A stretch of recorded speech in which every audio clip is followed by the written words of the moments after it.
তোমরা এই বছর কে কে তালের বড়া খেয়েছো কমেন্টে জানিও। বড়মশাই বাজার থেকে তাল এনেছিল, সেটাকে ধুয়ে ভালো করে ছাড়িয়ে একটা বাটিতে ঝাঁঝরা বাটির সাহায্যে আমি তালটাকে নিয়েছি।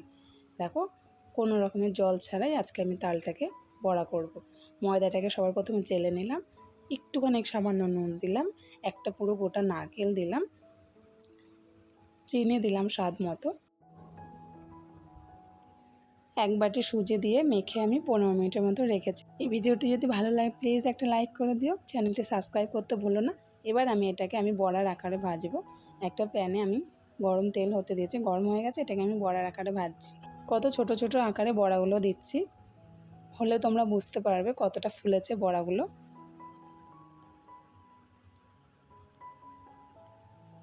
দেখো বড়াগুলো কত সুন্দর হয়েছে। তো আমার ভিডিওটি এ পর্যন্তই। তোমরা সুস্থ থেকো, ভালো থেকো, ধন্যবাদ।